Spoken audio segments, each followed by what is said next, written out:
Olá, eu me chamo Isaac Brito e esse é o canal Livros Falados, um projeto que tem como objetivo ler diversos livros relacionados às doutrinas das Testemunhas de Jeová. Neste vídeo, vamos ler a primeira parte do capítulo 7 do livro Crise de Consciência, do irmão Raymond France. Caso vocês queiram apoiar esse projeto, é claro que eu vou pedir para vocês se inscreverem no canal e dar um joinha nesse vídeo. Também, por último e não menos importante, vou deixar um QR Code da minha chave Pix para que você possa fazer uma contribuição financeira e assim ajudar muito para que esse canal siga vivo. Muito obrigado desde já e boa leitura. Crise de Consciência, de Raymond France. Capítulo 7. Predições e presunção. Quando o profeta falar em nome de Jeová, e a palavra não suceder, nem se cumprir, esta é a palavra que Jeová não falou. O profeta proferiu-a presunçosamente. Não deves ficar amedrontado por causa dele. Deuteronômio, capítulo 18, versículo 22. Quando se consideram atitudes em torno da prometida volta de Cristo Jesus, deve-se certamente preferir expectativa ansiosa à apatia. Os cristãos primitivos, decididamente, não eram apáticos acerca desse evento tão esperado. Em certa ocasião, assisti a um programa de televisão no qual um representante de relações públicas do escritório da filial das Testemunhas de Jeová no Canadá, Walter Graham, respondia a perguntas sobre o fracasso de certas predições relacionadas com a volta de Cristo. Ele disse que, caso se achasse qualquer responsabilidade da parte das Testemunhas de Jeová neste respeito, isso se devia, então, exclusivamente ao nosso anseio de ver o nome de Deus vindicado e o seu reino governando a terra. A maioria das pessoas, penso eu, concordará que é simplesmente humano cometer o erro de falar coisas sob o impulso do momento, deixar que o pensamento fantasioso ou talvez o desejo intenso e a empolgação ansiosa influenciem nosso julgamento, fazendo com que tiremos conclusões precipitadas. Em algum momento de nossas vidas, todos nós temos feito isso. Com certeza, se isso fosse tudo o que estava envolvido, ninguém teria motivo para grande preocupação. No entanto, não acredito, pessoalmente, que isso seja tudo o que está envolvido aqui. As questões vão mais profundamente e os fatores relacionados têm um significado muito maior do que os de algum erro comum e incidental que às vezes todos nós cometemos. Isto se dá particularmente dessa maneira por causa do modo como as predições envolvidas afetaram os interesses mais importantes da vida das pessoas. Um fator que não pode ser tratado levianamente é que o corpo governante encara as testemunhas de Jeová, pelo menos os da classe ungida, abre parênteses, à qual pertencem todos os membros do corpo governante, fecha parênteses, como desempenhando o papel de um profeta designadas por Deus para essa tremenda responsabilidade. Dessa forma, o exemplar da revista A Sentinela, de 1º de outubro de 1972, na página 581, trouxe um artigo intitulado Saberão que houve um profeta no seu meio. Levantava a questão quanto a se Jeová Deus tinha, nos tempos modernos, um profeta para ajudar o povo, para avisá-los dos perigos e declarar-lhes as coisas vindouras. A resposta dada foi sim, que o histórico atestava que havia tal profeta. Identificação do profeta. A estas perguntas pode-se responder na afirmativa. Quem é este profeta? Este profeta não era um só homem, mas um grupo de homens e mulheres. Era o grupo pequeno de seguidores das pisadas de Jesus Cristo, conhecidos naquele tempo como estudantes internacionais da Bíblia. Hoje, são conhecidos como testemunhas cristãs de Jeová. Ainda proclamam um aviso. E nesta sua obra comissionada, juntam-se a eles e ajudam-lhe centenas de milhares de pessoas que escutaram a sua mensagem, crendo nela. Naturalmente, é fácil dizer-se que este grupo age como profeta de Deus. Outra coisa é provar isso. A única maneira em que isso pode ser feito é recapitular a história. O que demonstra ela? Fim do artigo de A Sentinela, de volta ao capítulo. A história merece ser recapitulada. Que ela revela erros, até a organização central reconhece. Certa manhã de 1980, quando presidia a consideração do texto diário no lar de Bethel, em Brooklyn, o presidente da sociedade, Fred Franz, relatou à família da sede suas recordações das expectativas mantidas em torno do ano de 1925, predito como o tempo para o restabelecimento de todas as coisas no milênio. Ele citou o juiz Rutherford como tendo dito logo depois, com relação às suas próprias predições: "Sei que fiz papel de asno". A nota diz: esta declaração de Rutherford é citada na revista Despertai, de 22 de setembro de 1987, página 19, em nota de rodapé. A organização, no entanto, trata estes erros como mera evidência da imperfeição humana e também como evidência do grande desejo e aspiração de ver cumpridas as promessas de Deus. Eu creio que a história mostra que há algo mais que isso.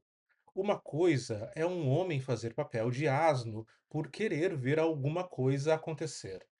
Outra coisa bem diferente é ele instar com outros para que partilhem de suas ideias, criticá-los se não as aceitam, e até duvidar da fé deles e contestar seus motivos se não entendem um assunto como ele entende. Mais sério ainda é que uma organização que se apresenta como o porta-voz designado de Deus para toda a humanidade faça isso. E o faça não por alguns dias ou meses, mas por anos, até mesmo décadas, repetidamente a nível mundial. A responsabilidade pelos resultados não pode, na verdade, ser minimizada por dizer-se simplesmente: bem, ninguém é perfeito. Ninguém é perfeito, mas cada um de nós leva a responsabilidade pelo que faz. E isso se dá especialmente quando nossas ações afetam dramaticamente algo tão importante e pessoal como a relação dos outros com Deus. Não é menos sério quando um grupo de homens está dividido em sua opinião quanto às predições relacionadas com certa data e apresenta, ainda assim, perante seus adeptos, uma aparência externa de confiança unificada, encorajando esses adeptos a depositarem confiança inabalável nessas predições. Suponho que devo atribuir o mérito por convencer-me da realidade destas coisas também à minha experiência com o corpo governante. Durante os primeiros 20 anos, mais ou menos, de minha associação ativa com as Testemunhas de Jeová, eu tinha, no máximo, uma vaga ideia acerca de alguns fracassos de predições passadas, e não lhes dava absolutamente qualquer importância significativa. Não tinha nenhum interesse em literatura que atacasse nossos ensinos neste ponto. Desde o fim dos anos 50 em diante, certas publicações da sociedade, tais como As Testemunhas de Jeová no Propósito Divino, abre parênteses, Uma história da organização em inglês, fecha parênteses, e o livro patrocinado pela sociedade A Fé em Marcha, abre parênteses, em inglês, fecha parênteses, mencionavam realmente estes fracassos, mas fazia isso de modo a fazê-los parecer como de pouca consequência, e eu os via nessa mesma perspectiva. Foi somente no final dos anos 70 que me dei conta de quão longe tinha ido exatamente o assunto.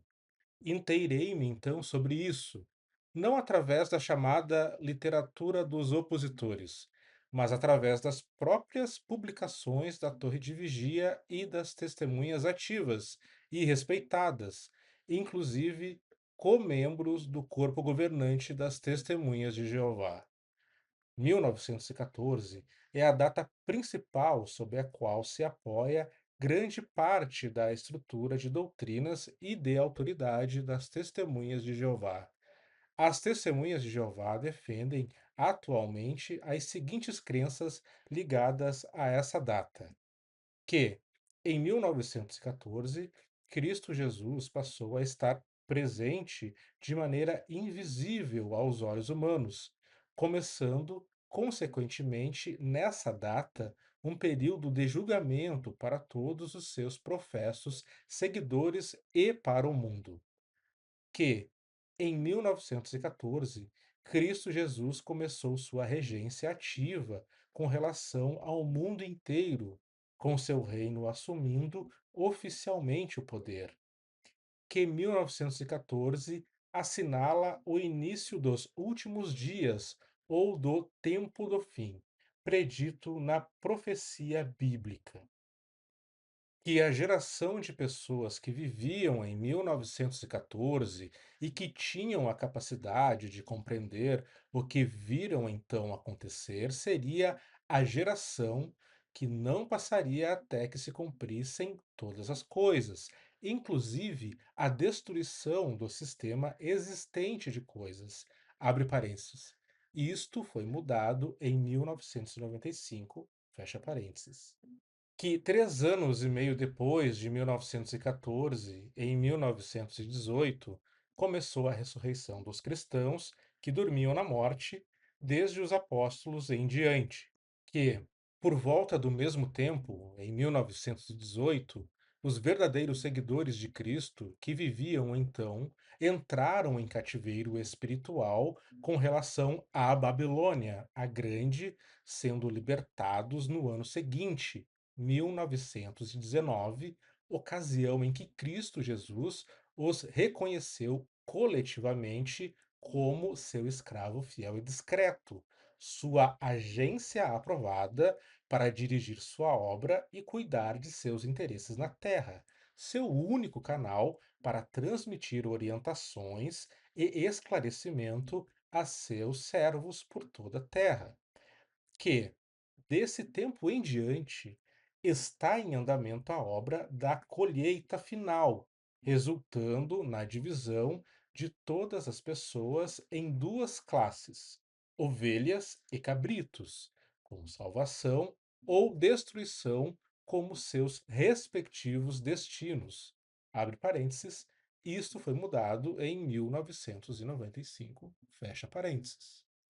Enfraquecer a crença no significado da data fundamental de 1914 seria enfraquecer toda a superestrutura doutrinal descrita acima, que se fundamenta nela.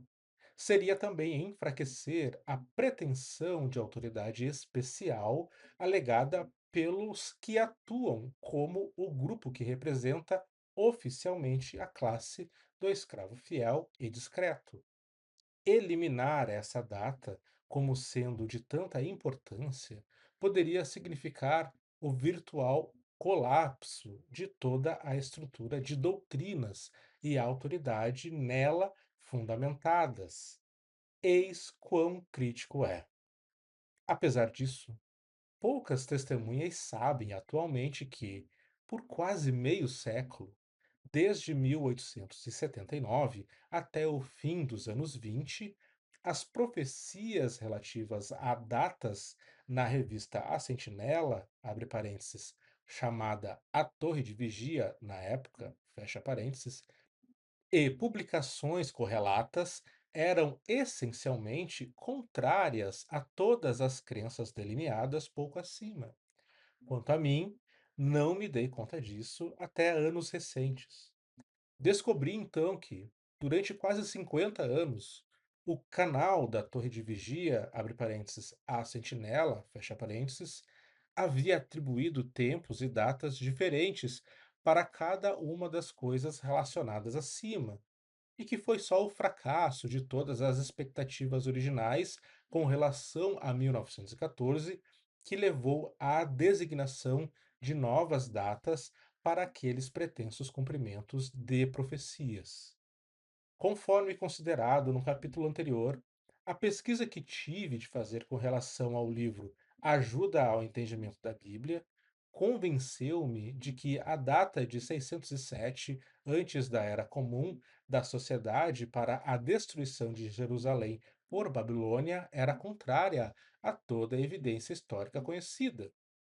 Ainda assim, continuei a depositar confiança nessa data, apesar da evidência, achando que tinha apoio bíblico. Sem 607 antes da Era Comum, a data crucial de 1914 seria posta em dúvida. Adotei o ponto de vista de que a evidência histórica era provavelmente defeituosa e argumentei nesse sentido no livro Ajuda.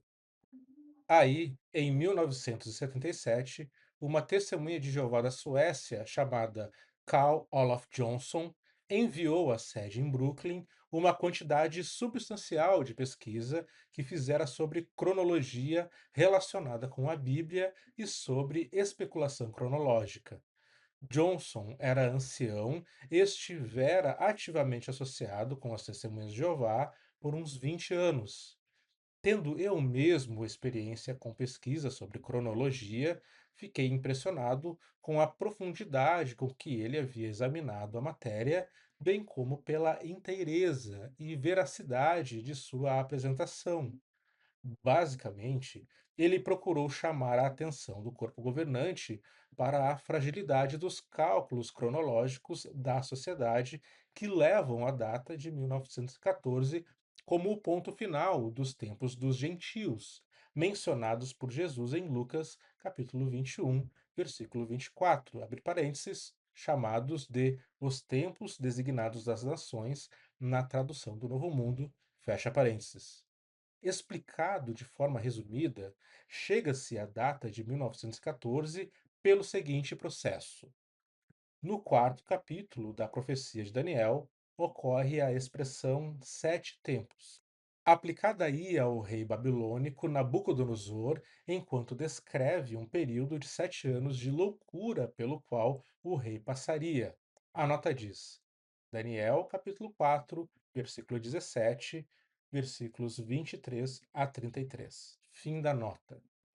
A sociedade ensina que esses sete tempos profetizam algo maior, a saber, o período de tempo que se estende desde a destruição de Jerusalém, abre parênteses, fixada pela sociedade como 607 antes da Era Comum, fecha parênteses, até o fim dos tempos dos gentios, explicados como significando o período durante o qual as nações gentias exercem domínio ininterrupto sobre a terra. Os sete tempos são interpretados como significando 7 anos, com cada ano se constituindo de 360 dias. 7 multiplicado por 360 dá 2.520 dias. Entretanto, faz-se referência a outras profecias que usam a expressão um dia por um ano. A nota diz, Números, capítulo 14, versículo 34, Ezequiel, capítulo 4, versículo 6. Empregando-se esta fórmula, os 2.520 dias se transformam em 2.520 anos, que vão de 607 antes era comum ao ano de 1914 era comum.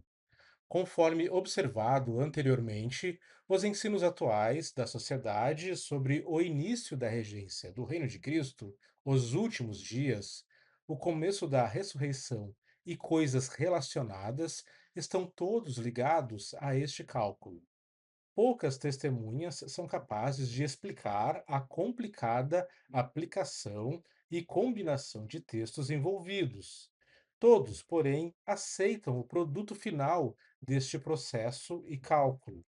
A maioria das testemunhas de Jeová entende que esta explicação, que leva a 1914, é mais ou menos peculiar à sua organização, tendo sido publicada inicialmente pelo primeiro presidente da sociedade, o pastor Russell.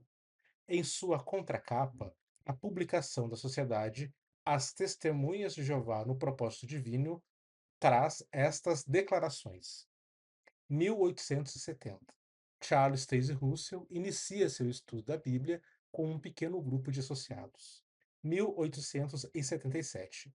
É publicado o livro Três Mundos, identificando a data 1914 como o fim dos tempos dos gentios.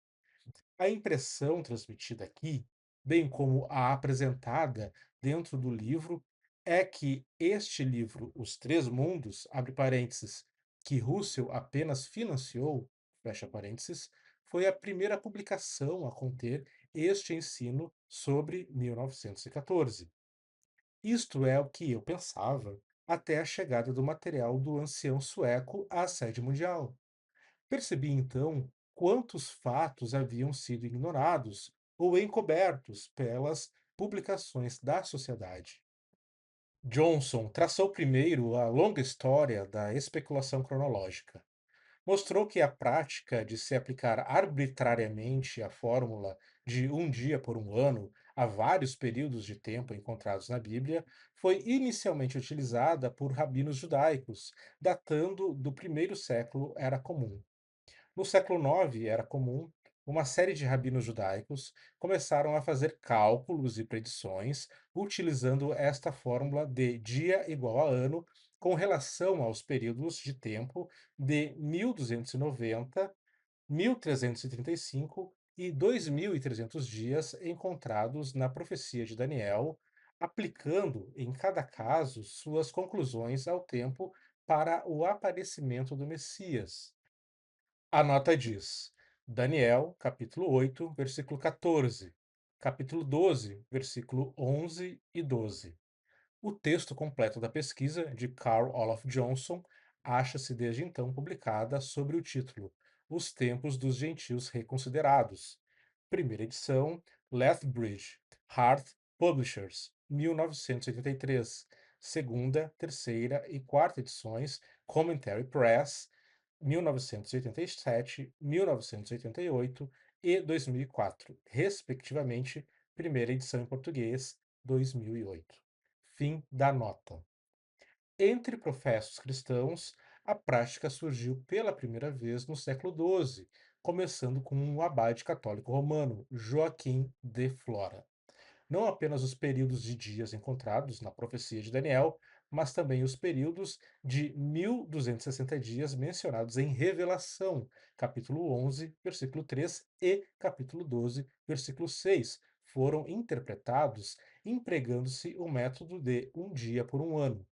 Com o passar do tempo, os diversos intérpretes chegaram a uma notável sucessão de datas, incluindo em suas predições o ano de 1260, depois 1360 e, posteriormente, várias datas do século XVI. Mudanças e novas interpretações tornavam-se regularmente necessárias à medida que uma data após outra passava sem que acontecesse o evento previsto.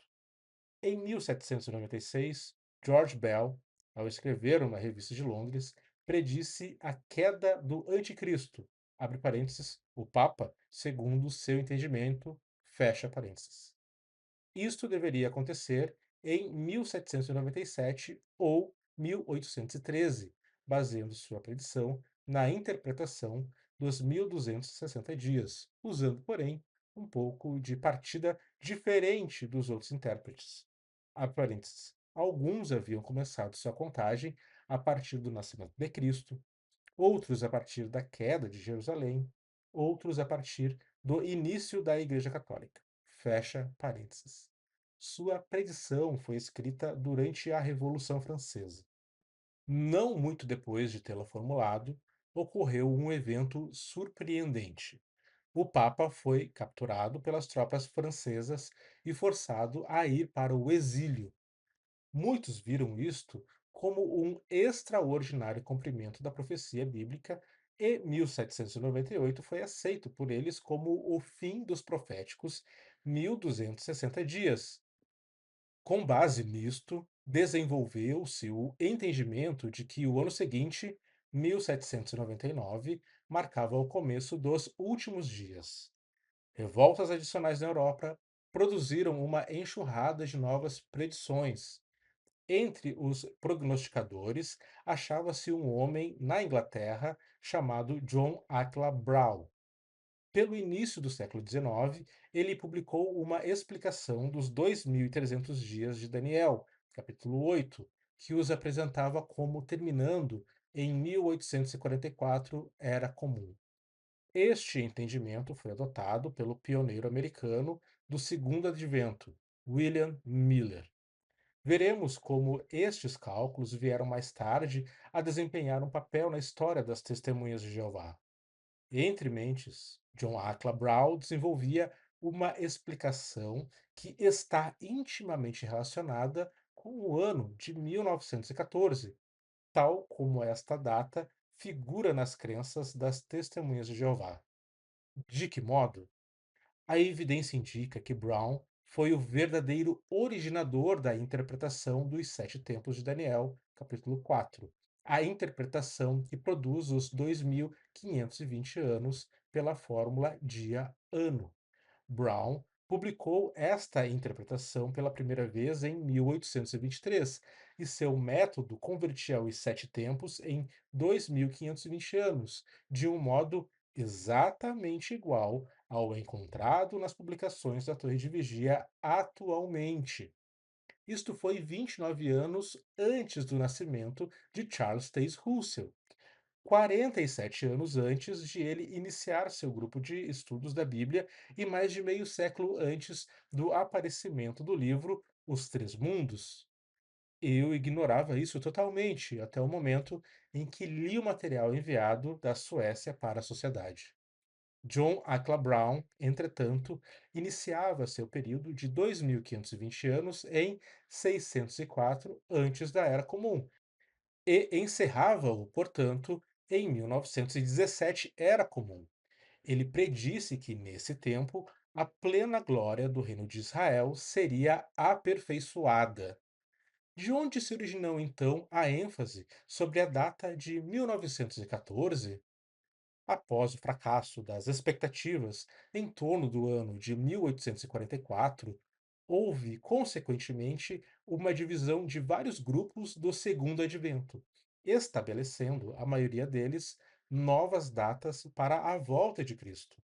Um destes grupos se formou em torno de N. H. Barbour, de Rochester, Nova York.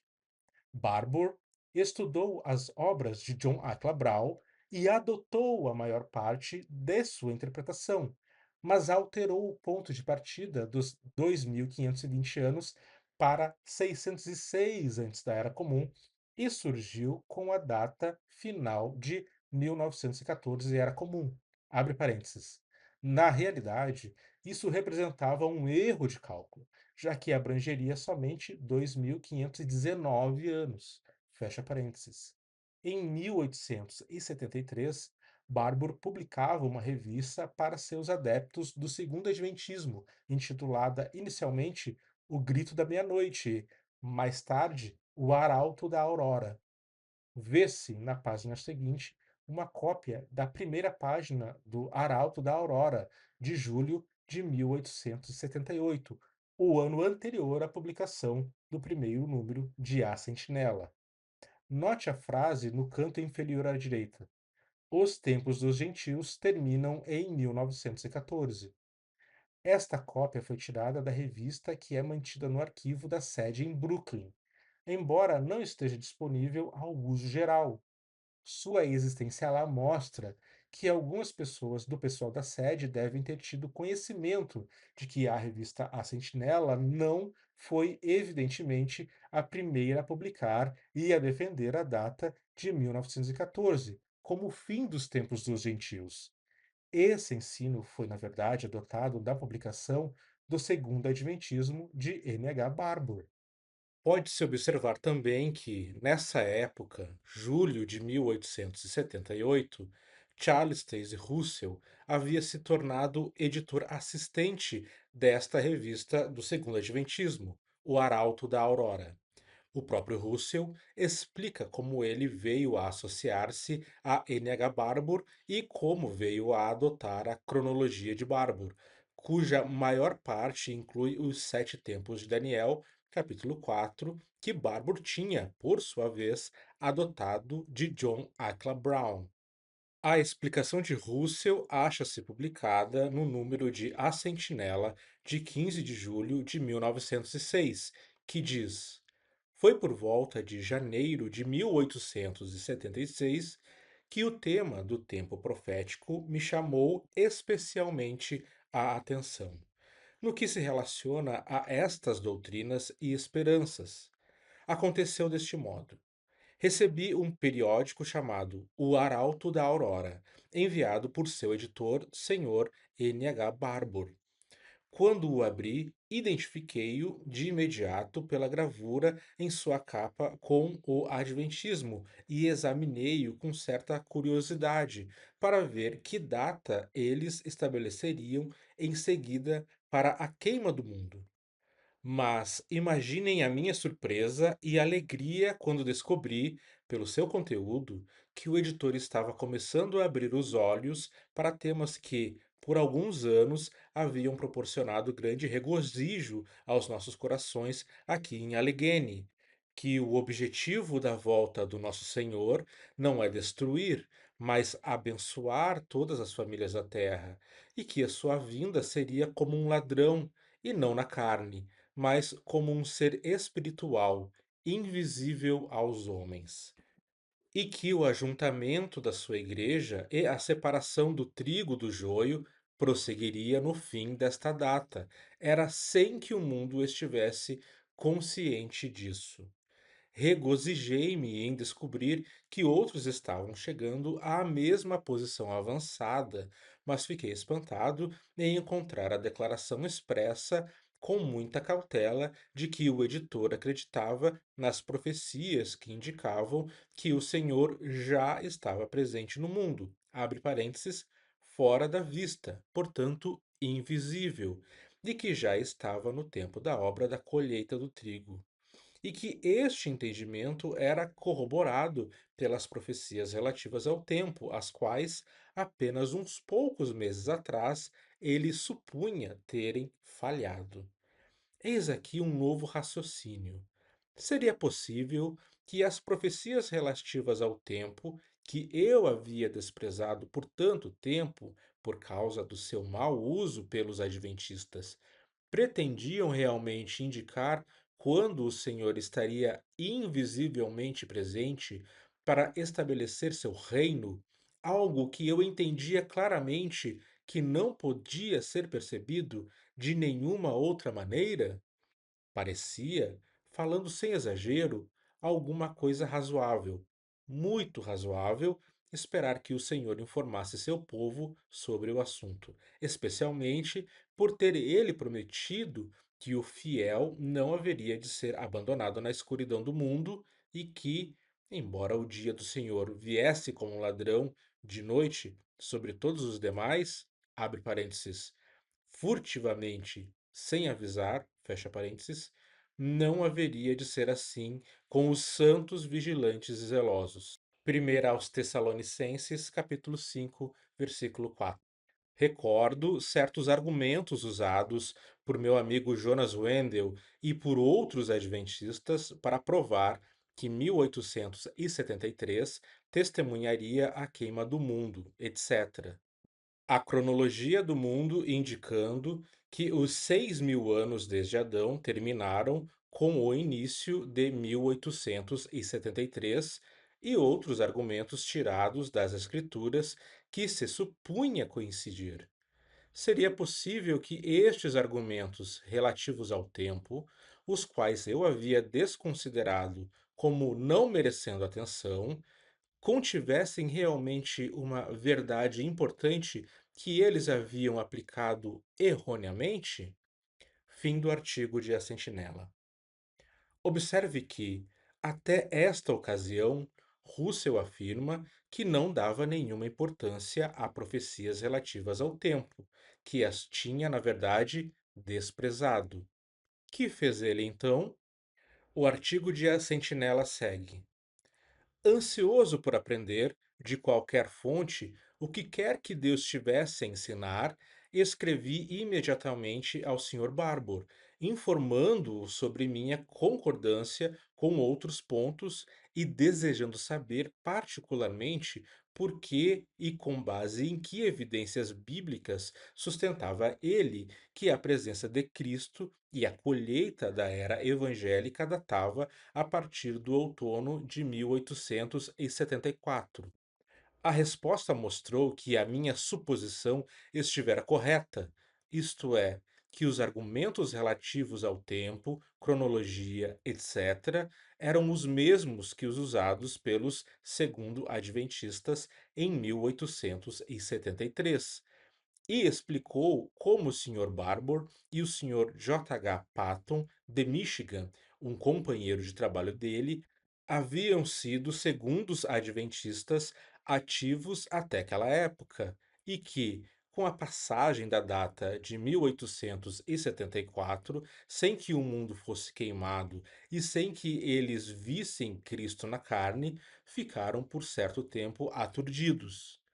Examinaram as profecias relativas ao tempo que tinham passado aparentemente sem se cumprir e não conseguiram achar nenhuma falha, e começaram a perguntar-se se o tempo estava correto, mas suas expectativas erradas.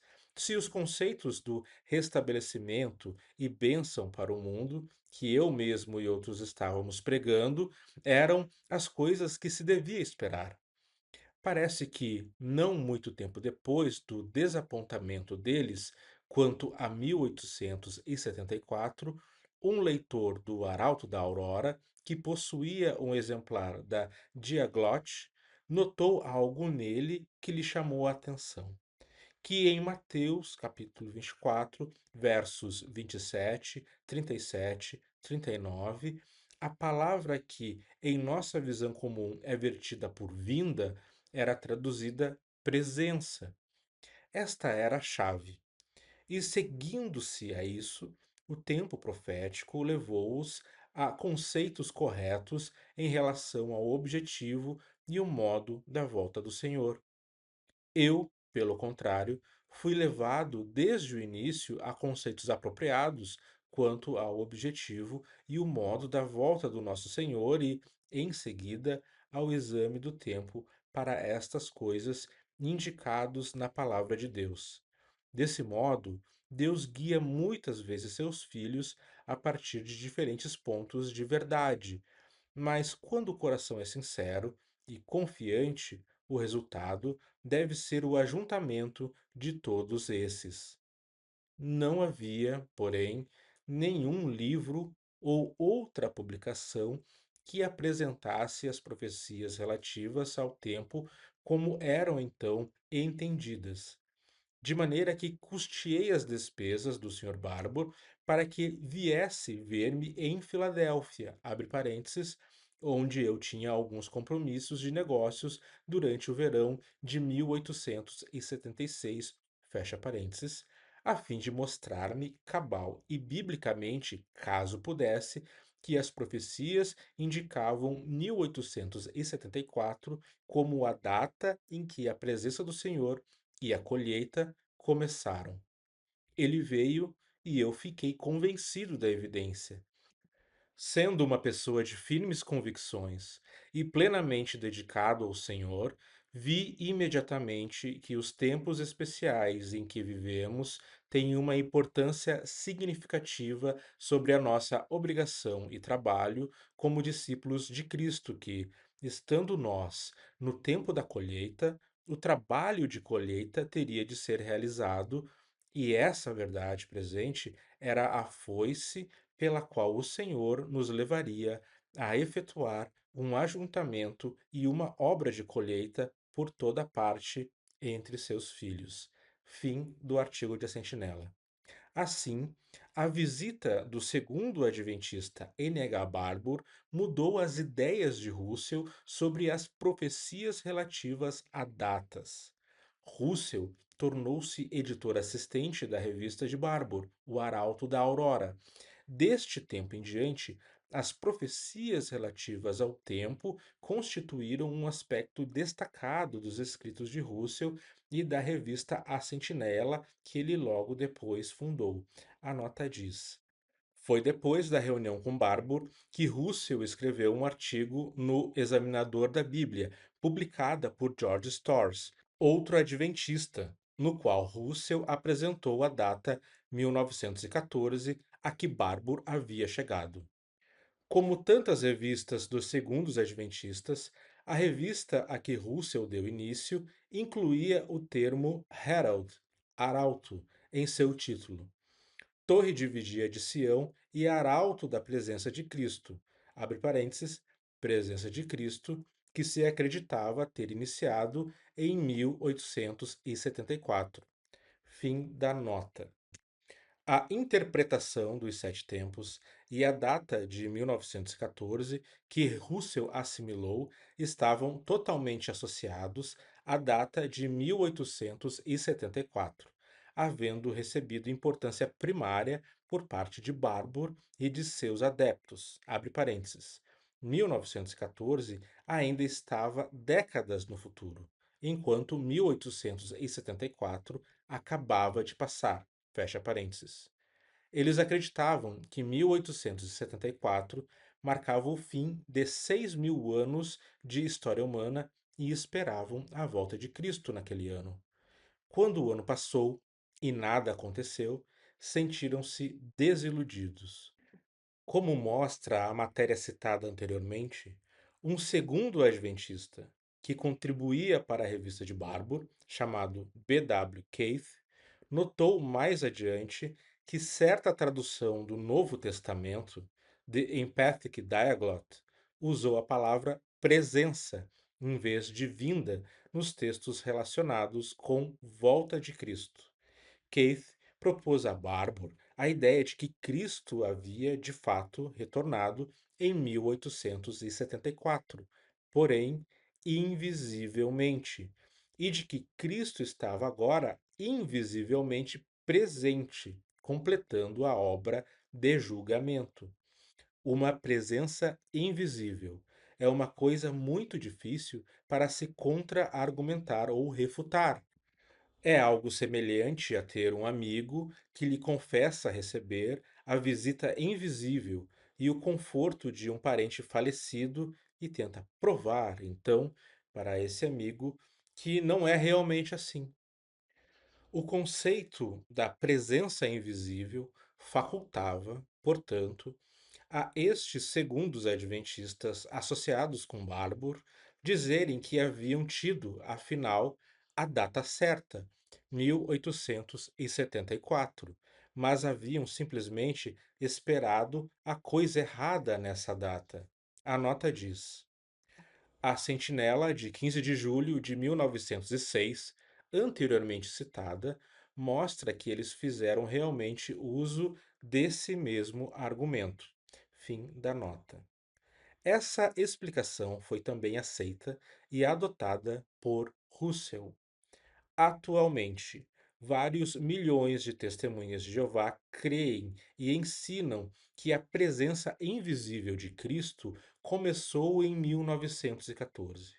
Muito poucas se dão conta de que, por quase 50 anos, a Sociedade Torre de Vigia anunciou e proclamou em seu papel de profeta que tal presença invisível começara em 1874, tão tardiamente quanto em 1929, 15 anos depois de 1914, elas ainda ensinavam isto. A nota diz: veja o livro Profecia, abre parênteses, em inglês, fecha parênteses, publicado em 1929, páginas 64, 65. A Sentinela, de 15 de fevereiro de 1975, páginas 122, 123, faz menção desta crença, mas não dá nenhum indício de que continuou sendo ensinada depois de 1914. Fim da nota. As Testemunhas de Jeová creem atualmente que Cristo iniciou oficialmente a regência de seu reino em 1914. A revista A Sentinela ensinou durante décadas que isso acontecera em 1878. A nota diz: este entendimento começou a ser mudado em 1922, no Congresso de Cedar Point, 8 anos depois de 1914. Fim da nota. As Testemunhas de Jeová creem atualmente que, em 1914, começaram também os últimos dias e o tempo do fim. A revista A Sentinela ensinou durante meio século que os últimos dias começaram em 1799, abre parênteses, aceitando a interpretação de George Bell, publicada em 1796. Elas creem atualmente que a ressurreição dos cristãos ungidos que morreram do tempo de Cristo em diante começou a acontecer em 1918. Por mais de 40 anos, a revista A Sentinela ensinou ter ela começado em 1881.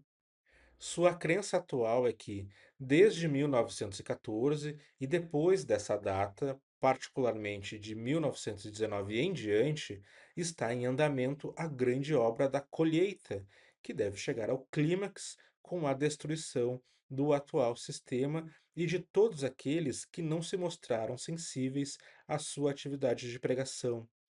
Desde seu início, a revista A Sentinela tinha ensinado que, em vez disso, a colheita se estenderia de 1874 a 1914 e que, por volta de 1914, ocorreria a destruição de todas as instituições humanas deste mundo.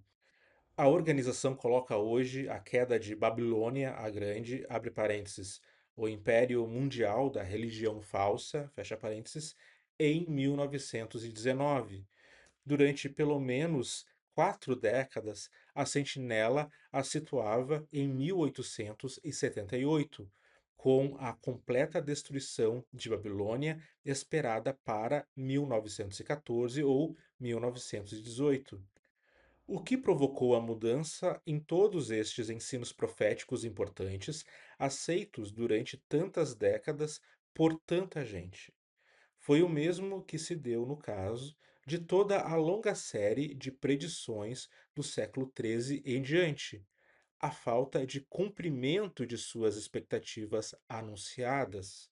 Alguns talvez estejam inclinados a não levar isto a sério, encarando-a como se fosse uma mera afirmação. Afinal de contas, quase nenhuma das testemunhas tem acesso atualmente aos números mais antigos de A Sentinela, e mesmo hoje, quando se discute a história passada da organização, as publicações da sociedade ignoram ou apresentam uma visão parcial, às vezes alterada, destes ensinos advogados por tanto tempo. Não dão a mínima ideia do fervor e da confiança com que se promoviam esses entendimentos. Considere então uma parte da evidência tirada do histórico oficial desta organização que professa exercer o papel de profeta dos tempos modernos. Aos rever os números mais antigos da revista A Sentinela, de 1879 em diante, um aspecto notável é que estavam esperando que acontecessem coisas grandiosas, bem naquele tempo. Embora crescem que 1914 marcaria o fim dos tempos dos gentios, essa data tinha relativamente pouca influência sobre seu pensamento. Estavam pensando muito mais em 1874 e na crença de que Cristo tinha começado, nessa ocasião, sua presença invisível, introduzindo, daí em diante, o governo do seu reino. Assim esperavam passar, muito em breve, pela experiência da transferência para a vida celestial. Com isto, seria encerrada a oportunidade de chegarem a fazer parte da noiva de Cristo. Também esperavam que, muito antes de 1914, o mundo estaria num período de grande aflição, que se agravaria e evoluiria para um estado de caos e anarquia. Por volta de 1914, estaria tudo terminado, acabado, e Cristo Jesus teria assumido o pleno controle dos assuntos da Terra, com a substituição completa de todos os sistemas humanos de governo pelo seu reino. Isto é bem ilustrado pela seguinte matéria, tirada do número de janeiro de 1881 de A Sentinela, sendo certos pontos sublinhados aqui para a conveniência do leitor. Assim chegamos ao fim da primeira parte do capítulo 7 do livro Crises de Consciência, do irmão Raymond Franz. Se chegou até aqui, por favor, considere se inscrever no canal Livros Falados. Nosso objetivo para o ano de 2026 é fazer pelo menos 3 leituras por semana, e para isso a gente precisa muito do apoio, seja ele a partir da sua inscrição no canal, dando like nesse vídeo e em outros para que mais pessoas sejam impactados pela verdade sobre a verdade, e também faça uma contribuição financeira usando a chave Pix que está no QR Code do vídeo ou na descrição da postagem. Desejar muito obrigado a todos e até a próxima leitura.